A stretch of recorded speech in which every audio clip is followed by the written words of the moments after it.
Hello बच्चों, definite integration से एक और नया सवाल लेके आए हैं।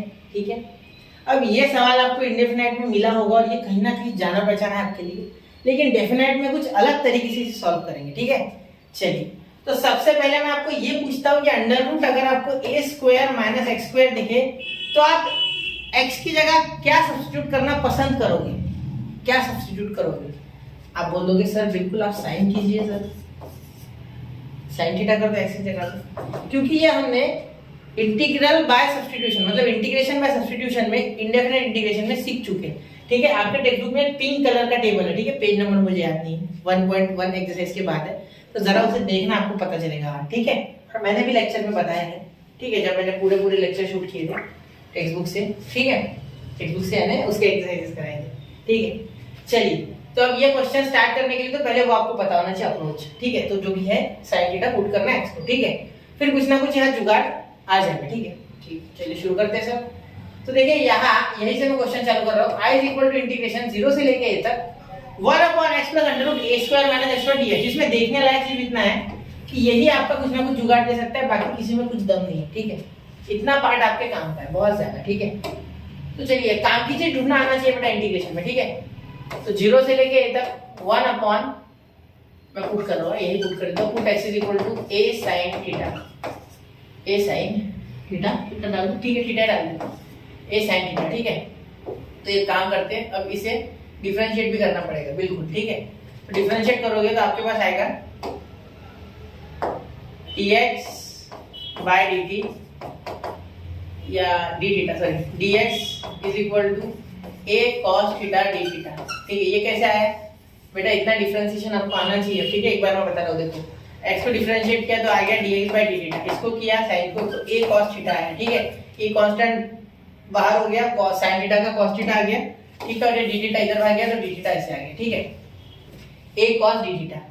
अब यहाँ बेटा हमें लिमिट बदलनी है। क्या बदलनी है? लिमिट। तो लिमिट क्या होती है? देखो x की जब हमने वैल्यू 0 ले ली, ठीक है, तब आपका थीटा क्या बन गया? ठीक है, when x is equal to 0, ठीक है, when x is equal to 0, then t is equal to, t कितना हो रहा है आपका? t सॉरी t नहीं थीटा, मैंने थीटा बोला ना, वो t क्यों आ रहा है बार बार? थीटा is equal to, जब x 0 है तो यहाँ हो जाएगा 0 और ये हो जाएगा आपका a उधर जाके 0। ठीक है, a की भी कोई दिक्कत नहीं है, जब ये 0 आया तो a भी इसके नीचे 0 और ये आ गया साइन इनवर्स ऑफ 0 जो कि 0 होता है। ठीक है, तो जब x 0 तो थीटा भी 0। ठीक है, अब when x is equal to आपका हो जाएगा a, ठीक है, देन आपका थीटा क्या आएगा उसको भी सॉल्व कर दे। देखो x की वैल्यू a डालो, a sin थीटा। ठीक है, a कैंसिल, यहाँ 1 आ गया, ये साइन इनवर्स हो गया, इधर साइन इनवर्स 1। ठीक है, तो थीटा आपका आ गया कब? 1 कब आती है साइन की वैल्यू? पाई बाय 2, तो इसीलिए अब यहाँ थीटा की वैल्यू आ गई पाई बाय 2। ठीक है, समझ रहे हो?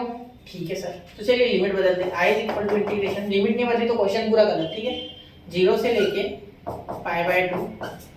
ठीक है, यहाँ 1 अपॉन, यहाँ ध्यान दो, एक साइन थीटा आ गया, a साइन थीटा, ठीक, plus under root a square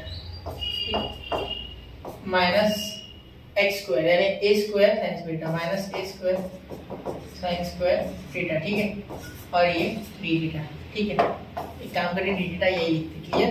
चलिए यहाँ तक क्लियर बात? ठीक है सर, अब आगे देखिए, i is equal to integration, ध्यान देना 0 से लेके यहाँ a cos थीटा लिखना रहेगा। देखो a cos थीटा dx की जगह a cos theta d theta है, तो यहाँ a cos थीटा भी आएगा, a cos, देखो a cos theta d theta, ये पूरा चाहिए। ठीक है, तो यहाँ a तो कैंसिल कर रहा हूँ मैं, कैसे? देखो बता रहा हूँ, a cos theta upon a sin theta. ठीक है, और यहाँ लिख सकता हूँ plus a under root 1 minus sine square theta. ठीक है, और यहाँ d थीटा। ठीक है, कैसे आया ये सर? ध्यान दो, a स्क्वायर जब कॉमन आया, ठीक है, इसमें से तो a स्क्वायर के साथ रूट आया, तो ये स्क्वायर और रूट कैंसिल, लेकिन ये अंडर रूट 1, यहाँ स्क्वायर बाहर निकला 1 बचा, यहाँ से स्क्वायर गया, यहाँ साइन स्क्वायर थीटा बचा, तो 1 माइनस साइन स्क्वायर थीटा बच गया। a स्क्वायर का रूट और वो स्क्वायर कैंसिल, तो ये बाहर, तो a यहाँ से कॉमन आएगा, इसमें से और इसके साथ कैंसिल। ठीक है, मतलब यहाँ हो जाएगा i इज इक्वल टू, देखो a कैंसिल, यहाँ पाई बाय 2 का लिमिट रहेगा। ठीक है, 0 से लेके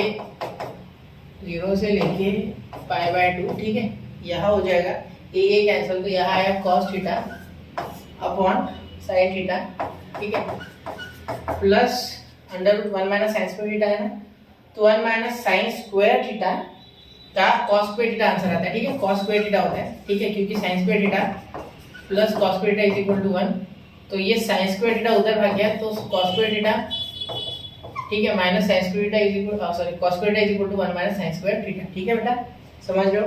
तो ये इसी के कारण हम यहाँ कॉस स्क्वायर थीटा लिख सकते हैं। तो under root cos square theta जब आएगा तो स्क्वायर रूट कैंसिल, तो कॉस थीटा आ जाएगा इससे बाहर, ठीक है। चलो ये डी थीटा क्लियर। अब अगर आप अच्छे से देखोगे, ठीक है, तो यहाँ ये प्रॉपर्टी लगा सकते हैं, ठीक है, क्या प्रॉपर्टी है देखो, 0 से लेके π/2, लिमिट नहीं चेंज करूंगा मैं, ठीक है, इसे नंबर 1 दे दो, यहाँ ये डी थीटा यहाँ लिख के नंबर 1, क्योंकि जगह है कम पड़ेगी, ठीक है। ध्यान देना, cos 90 minus theta upon sign 90 minus theta, ठीक है, प्लस cos 90 माइनस थीटा, ठीक है। ऐसा क्यों कर रहे हो सर? ये इसे आप किंग्स रूल बोलते हो जनरली, ठीक है, लेकिन ऐसे हमारे इसमें कोई रूल का नाम नहीं है, आप सब जानते हो कि बाय प्रॉपर्टी कौन सी है। मैं डायरेक्टली भी लिख सकता हूँ, लेकिन प्रॉपर्टी लिखने से आपको फील आएगा, ठीक है। यहाँ हो जाएगा इंटीग्रेशन ऑफ 0 से लेके a f ऑफ x अगर हो dx हो, तो यहाँ लिखेंगे इंटीग्रेशन 0 से लेके a f of a minus x, ठीक है, और यहाँ dx, तो ये इक्वल हो जाएगा, ठीक है। चलिए, तो ये इक्वल हो जाएगा, ठीक है बेटा, क्लियर हो गई बात, कोई दिक्कत यहाँ पे नहीं, ठीक। चलिए यहाँ तक क्लियर है बात। यहाँ लिखेंगे i is equal to integration 0 से लेके π/2, यहाँ हो जाएगा साइन थीटा, ठीक है, अपॉन 90 माइनस थीटा है ना, तो साइन थीटा, यहाँ आ गया साइन थीटा, ठीक है, प्लस कॉस थीटा, ठीक है, और यहाँ हो जाएगा नंबर 2 ये डी थीटा, यहाँ हो जाएगा नंबर 2। क्लियर, समझ रहे हो। देखो अब यहाँ कुछ जुगाड़ बन रहा है क्या? बिल्कुल बन रहा है बेटा। देखो यहाँ आपके पास आ रहा है आई इज इक्वल टू, इसे ऐड करो, एडिंग 1 एंड 2, यहाँ लिखता हूँ ऐड 1 एंड 2, ऐड जब करोगे तो यहाँ i प्लस आई 2i हो जाएगा। फिर देखो i plus I 2i, integration हो रहा है 0 से लेके π/2, ठीक है, ये cos theta plus sine theta, cos theta plus sine theta upon यहाँ डी थीटा, ठीक है। यहाँ भी देखो sine theta plus cos theta, sine theta plus cos theta, अगर डिनोमिनेटर सेम है तो एक बार लिखो, तो sine theta plus cos theta. मैंने इतने कॉन्फिडेंटली ऊपर वाले ऐड क्यों किए? क्योंकि मुझे पता है, देखो मेरे पर ध्यान देना, ये और ये कॉमन होने के कारण जब ये ऐड होंगे तो एक साथ ये आ जाएगा डायरेक्टली, क्योंकि बेस सेम है, ठीक है। डिनोमिनेटर देखो 1/2 3/2 होता है, ये 2 सेम हो रहा है तो 2 डायरेक्टली और 1 + 3 4 करते हैं, ठीक है। क्रॉस मल्टीप्लिकेशन की आवश्यकता नहीं है, वैसे ही यहाँ सेम कर दिया, ठीक है। तो ये और ये कैंसिल, क्योंकि cos theta plus sin theta और sin theta plus cos theta एक ही बात है। तो 2i is equal to integration 0 से लेके π/2, यहाँ डी थीटा बचा सिर्फ लेने के लिए 1 ले लो एक कांस्टेंट, ठीक है। तो यहाँ आया i इज इक्वल टू 1 का आया थीटा, ठीक है। अब वो रिटर्न मत करना, क्योंकि definite integration is independent of variable, उसमें कोई फर्क नहीं पड़ता, वेरिएबल रिटर्न नहीं करना पड़ता इसमें, ठीक है। ये मैंने प्रूव भी किया बहुत बार प्रीवियस लेक्चर्स में, जब मैंने पूरा एक्सरसाइज पढ़ा है, ठीक है। तो 0 से लेके π/2 आ गया यहाँ, ठीक है, क्योंकि इसका थीटा आएगा आंसर, ठीक है। आपको पता ना integration of 1 dx is equal to x plus c, तो उसी तरीके से, ठीक है। चलो, कांस्टेंट इंटीग्रेशन में 0 नहीं होता है, वो उल्टा वो वेरिएबल हो जाता है जो डिफरेंशिएट सॉरी इंटीग्रेटिंग वेरिएबल है, वो 2 थीटा आ गया, ठीक है, और अपॉन 2 भी है, ठीक है। तो i is equal to π/2 upon 2 या माइनस 0 अपॉन 2, ठीक है। तो 0 अपॉन 2 का कोई लेना देना नहीं है, π/2 अपॉन 2 वाला है ना, तो ये 2 यहाँ मल्टीप्लाई, क्योंकि ये 2 अपॉन 1 है, ये उल्टा होगा तो क्या हो जाएगा 1/2, ठीक है। ये 0 का लेना देना, इसे भूल गया मैं, 0 अपॉन 2 0 हो गया, ठीक है, कोई दिक्कत नहीं है, ठीक है। तो यहाँ आंसर आपका आ गया π/4, ठीक है। तो ये आपका फाइनल आंसर है बेटा। तो यहाँ आप लिख सकते हो इसके जगह पे इज इक्वल टू π/4, ठीक है। चलिए, तो ये आपका फाइनल आंसर आ रहा है इसका, ठीक है, π/4, देखना थोड़ा π/4, ठीक है। चलिए नोट कीजिए 1 2 एंड 3, ठीक है बच्चा। तो यहाँ आपने एक और क्वेश्चन डेफिनेट इंटीग्रेशन का कर लिया है, ठीक है। तो मिलते हैं अगले लेक्चर में, पढ़ते रहे, आगे बढ़ते रहे। जय हिंद, जय भारत।